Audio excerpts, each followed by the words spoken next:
ইউএসএর একটি শহর যেখানে আমেরিকায় এলে সবাই অন্তত একবার যেতে চাইবে, সেটি হলো নিউ ইয়র্ক সিটি। আমরাও তাই ইউএসএর 1 বছরের মধ্যেই সবচেয়ে বড় ট্রিপ করলাম নিউ ইয়র্কে, যা আমাদের স্টেট অ্যারিজোনা থেকে অনেকটাই দূরে। তবে নিউ ইয়র্ক বেড়াতে গেলে আমাদের মতো দেশি লোকজন আরও একটা জায়গা অবশ্যই ঘুরে আসে, আর সেটি হলো প্রকৃতির এক অনন্য নিদর্শন, নায়াগ্রা ফলস, যা রয়েছে নিউ ইয়র্ক স্টেটে। আসুন আগামী কিছু ভিডিওসে আমাদের এই নিউ ইয়র্কে নায়াগ্রা বেড়াতে যাওয়ার গল্প করি। তবে এই ভিডিওতে দেখাই চলুন আমাদের নায়াগ্রা পৌঁছানোর জার্নি কিছু অংশ। পরিচয় করি চলুন আমার এই কাজিন দাদার সঙ্গে, আর দেখি চলুন আমেরিকার ইস্ট কোস্টের স্টেটগুলি আমাদের ওয়েস্ট কোস্টের স্টেটগুলির থেকে কতটা আলাদা। Hello and welcome to my channel. আমি অঙ্কিতা, আর আমি থাকি ইউএসএর অ্যারিজোনা স্টেটে। যে ট্রিপের কথা আমি শেয়ার করছি সেটি ছিল আমাদের বেশ কয়েক মাসের আগেকার কথা। দিনটি ছিল ইউএসএর independence day, 4th of July।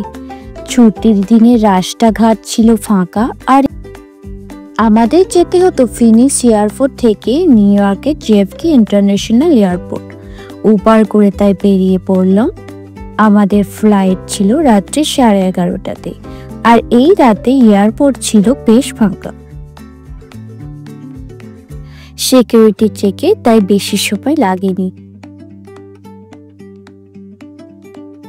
New York যেতে আমাদের লাগবে প্রায় 6 ঘন্টা, আর এইরকম জার্নির জন্য এই রাত্রের ফ্লাইটগুলি সবচেয়ে সস্তা হয়। তবে রাতটুকু ঘুমিয়ে কেটে যাবে এই লম্বা জার্নি, তাই ব্যাপারটা মন্দ নয়। রাত্রি 10:30 কিছু পরে আমাদের বোর্ডিং শুরু হলো। সকালবেলা নিউ ইয়র্ক সিটি দেখতে পাবো ভেবেছিলাম, আর খুশি ছিলাম উইন্ডো সিট পেয়ে। কিন্তু সিট পৌঁছে দেখলাম আমাদের উইন্ডো সিটে জানালাই নেই। তবে ডেল্টা এয়ারলাইন্সের এই ফ্লাইটে এই স্ক্রিন ছিল, যা অনেক সময় ডোমেস্টিক ফ্লাইটে থাকে না। তবে ঘুমোনোই ছিল এই রাতে টার্গেট, কিন্তু সামনের প্যাসেঞ্জার সারা রাত্রি মুভি দেখে আমাদের ডিস্টার্ব করলো। এছাড়া দেখলাম ফ্লাইটে টাকা দিয়ে কিছু খাওয়ার ব্যবস্থাও ছিল। আমাদের ফ্লাইটটা সময়ের আগেই ল্যান্ড করলো। সারা রাত ঘুম হয়নি ভালো করে, তবে মন তখন ভালো হয়ে গেল যখন এয়ারপোর্টের এই জায়গাতে এলাম। এয়ারপোর্টে আমাদের দাদা এসেছিল আমাদের নিতে। আমার এই পলাশদা অনেক বছর আগে আমেরিকার ফিলাডেলফিয়া শহরে এসেছিল তার পিএইচডি করতে। তারপর এখন চাকরি সূত্রে রয়েছে পেনসিলভেনিয়া স্টেটের এই জায়গাটিতে। ছোটবেলায় অনেক সময় আমরা একসঙ্গে কাটিয়েছি, আর এই পৃথিবীর এক অন্য প্রান্তে তাকে পেয়ে আমি ছিলাম বেশ খুশি।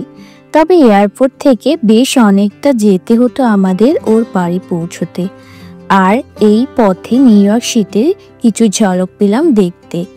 যদিও নিউ ইয়র্কে আমাদের দুটো দিন ঘোরার প্ল্যান ছিল পরে, তবু এই ঝলক চোখ ভরে দেখে নিলাম। এরপর আমরা নিউ ইয়র্ক থেকে বেরিয়ে চলে এলাম নিউ জার্সি স্টেটে। নিউ ইয়র্ক শহর অনেক বেশি খরচবহুল হওয়ায় অনেক মানুষ নিউ জার্সিতে থাকেন। এই নিউ জার্সিতে পরে দেখেছিলাম প্রচুর ভারতের লোকজন রয়েছে এখানে। এইসব জায়গায় থাকলে দেশের বাইরে আছি বলে মনেই হবে না। কিছু দূর গিয়ে দাদা আমাকে লুচি খাওয়াবে বলে নিয়ে এলো এই রেস্টুরেন্টে। পুরো আমেরিকার মতো এখানেও দেখলাম সাউথ ইন্ডিয়ান রেস্টুরেন্টই বেশি। আমরাও তাই এখানে ব্রেকফাস্ট সারতে এলাম। আমার হাজব্যান্ড নিল ধোসা, আর ধোসার টেস্ট ছিল ভালোই, কিন্তু এই লুচি খেয়ে ভীষণ হতাশ হলাম। লুচির সঙ্গে ছিল নারকেল তেল দিয়ে তৈরি দক্ষিণ ভারতীয় স্টাইলের একটি তরকারি, যা আমাদের মতো লুচি আলুর দম খাওয়া মানুষের একদমই ভালো লাগেনি। কোনো রকম খাওয়া শেষ করে আবার বেরিয়ে পড়লাম। 2 ঘন্টা কিছু বেশি সময় পরে আমরা পৌঁছালাম আমার দাদার অ্যাপার্টমেন্টে। পেনসিলভেনিয়ার ছোট্ট টাউনের এই ভাড়া বাড়িগুলি ছিল এইরকম দেখতে। আর এখানে আশেপাশের পরিবেশও ছিল অ্যারিজোনার রুক্ষ পরিবেশের থেকে অনেকটাই আলাদা। আমেরিকার পপুলেশনের 80% নিবেশের ইস্ট কোস্টেই থাকে। তবে এই দেশ এত বড় যে এরপর ওয়েস্ট কোস্টের সব জায়গায় অনেক ছড়িয়ে ছিটিয়ে থাকে বাড়িঘর। প্রায় 8 বছর আগে এসেছিল আমার দাদা এই দেশে, সঙ্গে নিয়ে এসেছিল এই সেতার। কারণ পড়াশোনার পাশাপাশি এই সেতারও তার একটি প্যাশনের মধ্যেই পড়ে। এই দিন দুপুরে রেস্ট করে আমরা আবার বেরিয়ে পড়েছিলাম বিকালে, কারণ আমরা এখান থেকে প্রায় 6 ঘন্টা ড্রাইভ করে নায়াগ্রা ফলস যেতাম। তবে এই দিন প্ল্যান ছিল কয়েক ঘন্টা গিয়ে কোথাও রাত কাটানোর। বিকেল প্রায় 5টা নাগাদ আমরা বেরিয়ে পড়ি। গ্যাস স্টেশনে তেল ভরেও 1 কাপ কফি খেয়ে বেরিয়ে পড়লাম।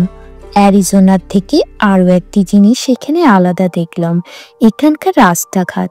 যেখানে অ্যারিজোনার বেশিরভাগ রাস্তায় 3টে লেন থাকে, এমনকি ফ্রিওয়েতে 5 থেকে 7টি লেন থাকে, এখানে কিন্তু 2টি করে লেন থাকে।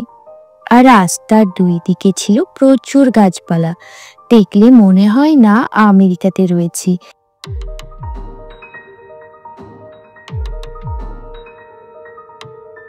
কিছু দূর গিয়ে আমরা এইখানে থেমেছিলাম কিছু স্ন্যাক্স খাওয়ার জন্য। তবে খাবারের স্বাদ নেওয়ার হয়নি এই দিন। টেস্টিও ছিল বেশ এই খাবারগুলি। খাবারের পর আবার বেরিয়ে পড়লাম। বেশ লেট হলেও সামারের সময় দিন হয় অনেক লম্বা, তাই কোনো সমস্যা হয়নি। ভালো রাস্তায় গল্পগুজব করে করে এগিয়ে চললাম। পেরিয়ে গেল আমেরিকার অনেক গ্রাম, যেখানে ছিল ছোট ছোট কিছু বাড়ি আর খুব কম লোকজন।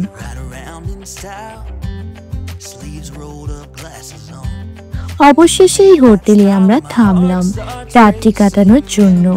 হোটেল ছিল ডিসেন্ট, আর বেশি কিছু দরকারই ছিল না এই রাতে আমাদের।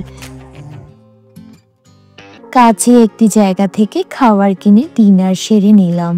আর এই দিন শুয়ে পড়লাম আমরা তাড়াতাড়ি, কারণ পরের দিন নায়াগ্রা পৌঁছানোর কথা ছিল। তবে এই গল্পটি এই ভিডিওতে নয়, পরের ভিডিওতে থাকবে আমাদের নায়াগ্রা ফলসের সম্পূর্ণ এক্সপিরিয়েন্স, যা আশা করি আপনাদের ভালো লাগবে। আর আগামী ভিডিওগুলিতে থাকবে আমেরিকার ট্রেন কেমন হয়, আমাদের স্ট্যাচু অফ লিবার্টি যাওয়া